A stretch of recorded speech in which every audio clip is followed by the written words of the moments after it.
پاک کریم کا وعدہ ہے، جو روز روتا ہے شام کو کہ میرا کاروبار کوئی نہیں، اصل میں کہتا ہے بنگلہ کوئی نہیں، اصل میں کہتا ہے کار کوئی نہیں، پجاروں کوئی نہیں، روٹی تو اللہ عطا فرماتا ہے، اس کا وعدہ ہے۔ فرمایا حضور نے 3 دن بیت گئے، چلو میرا بے تکلف صحابی ابو الحسن انصاری، وہ بڑے نصیب والے ہوتے ہیں جن کو میرے نبی پاک خود کہتے تھے کہ تیری فلانی ذمہ داری ہے۔ اس زمانے کا تو کسی کو کہہ دیا جائے تیری ذمہ داری ہے تو کہتا ہے یہ تو پھٹیکے ڈالنے لگ گیا، یہاں سے تو چھٹی کر جانی چاہیے۔ خوش ہوتے تھے صحابہ کہ ہماری ذمہ داری لگی۔ کہتے ہیں حضرت ابو الحسن انصاری کے گھر گئے، نبی پاک نے فرمایا بھوک بڑی لگی ہے کھانا لاؤ۔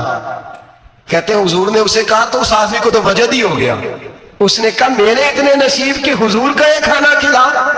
آؤ دیکھو دنیا والوں، آج جو سب سے زیادہ عزت والا ہے وہ میرا مہمان بنا ہوا ہے۔ فرماتے ہیں وہ دوڑے گئے، بکری اٹھائی ذبح کی، بیوی کو کہنے لگے روٹی تیار کر، ادھر کھجوریں توڑی، انگور توڑے، کہنے لگے حضور آپ جب تک تناول کریں تب تک کھانا پک جاتا۔ حضرت عمر کہتے ہیں روٹی پک کے آئی، بڑا پیارا گوشت، بڑا اچھا سالن، بڑا خوبصورت خلوص والا کھانا۔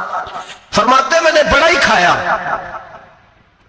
نبی پاک نے نہ ایک روٹی لی اور چھوٹی چپاتی، تھوڑا تھوڑا سالن کونوں سے، اور جب نبی پاک نے کھا لیا تو حضور کی آنکھوں میں آنسو آئے۔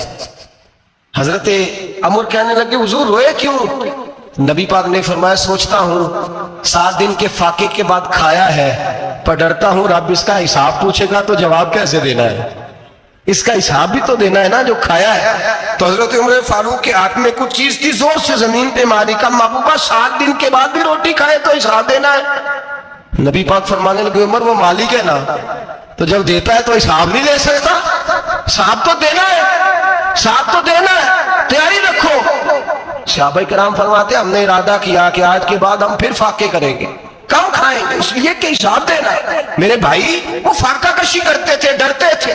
یہاں تو لوگ کھا کے بیمار ہیں، کھاتے جا رہے ہیں، سوتے جا رہے ہیں، کھاتے جا رہے ہیں، سوتے جا رہے ہیں۔ یہ بھی وقت آئے گا رمضان شریف کا، سویرے درس پہ آؤ کہتے نیند بڑی آتی ہے، سویرے 2 سپارے پڑھ کے سویا کرو کہتے شام نیند بڑی آتی ہے، فجر کے بعد ہی تو وقت ہوتا ہے اللہ اللہ کرنے کا، سحری کا، کھاتے جا رہے ہیں، سوتے۔ لوگ جماعت سے نماز نہیں پڑھتے سو جاتے، جماعت کا ثواب چھوڑ کے سو جائیں گے۔ بھائی رمضان مبارک میں فاقہ کشی کی ٹریننگ ہوتی ہے، فاقہ کشی کی تربیت لے، رمضان میں روکے اپنے آپ کو، تربیت ہوگی۔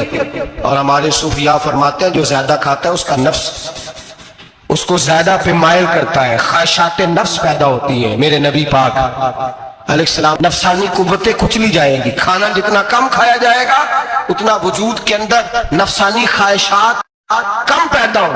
تو رمضان تو پریکٹس ہے مجاہدے کی، دین کی۔ اور دوسرا میرے حبیب پاک صلی اللہ علیہ وسلم نے فرمایا ہے، حضور فرماتے ہیں کہ رمضان اور قرآن کا آپس میں رشتہ ہے۔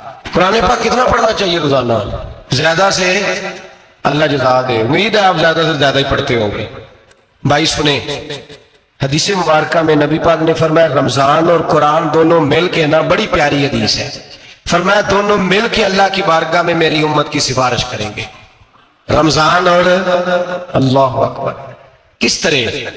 نبی پاک فرماتے ہیں رمضان کہے گا اے اللہ دن کے وقت میں نے اسے تیری رضا کے لیے کھانے پینے سے باز رکھا، اور قرآن کہے گا یا اللہ رات کو تیری رضا کے لیے کھڑا ہو کے یہ قرآن سنتا تھا۔ رمضان اور قرآن دونوں سفارش کریں گے۔ ہم نا بڑا کچھ پڑھتے ہیں، سنتے ہیں، سیکھتے ہیں، اب یقین کریں یہ کھاتے بھائی کا بھائی سے اختلاف ہو جائے نا تو وہ 30 سال پرانے کھاتے کھول کے لے آتا ہے، ساری رات ڈھونڈتا ہے کہ میرے پیسے کہاں سے نکلتے ہیں، پڑھ لیتا ہے۔ قرآن پاک کی باری آتی ہے تو نہیں پڑھتے قرآن پاک۔ ابا جی کا ختم ہوتا ہے تو مانگتے پھرتے ہیں، کہتے ہیں 2 قرآن پاک 10 قرآن پاک۔ یہ باتیں بتانی نہیں چاہیے، کرنی نہیں چاہیے، لیکن چونکہ تربیت کے لیے بیٹھا ہوں تو کر دیتا ہوں۔ میرے شاگردوں سے پوچھیں، یہاں مدرسہ ہے الحمدللہ، درجنوں طلباء ہیں، اساتذہ ہے، میرے بھی کہ ذرا مجھے تھوڑا سا قرآن پڑھ دیں۔ میں اس کو ناجائز نہیں کہتا، پڑھوانا چاہیے، لیکن میں اپنے والدین کے لیے کبھی سوال نہیں کرتا کہ مجھے ذرا پڑھ کے دو، میں نے بخشنا ہے، اس لیے کہ میں نے ذاتی طور پہ روٹین بنائی ہے۔ میں سمجھتا ہوں کہ کائنات کے اندر میرے اوپر جن لوگوں نے احسان کی ان میں سب سے زیادہ حصہ میرے ماں باپ کا ہے۔ میں سمجھتا ہوں اس بات،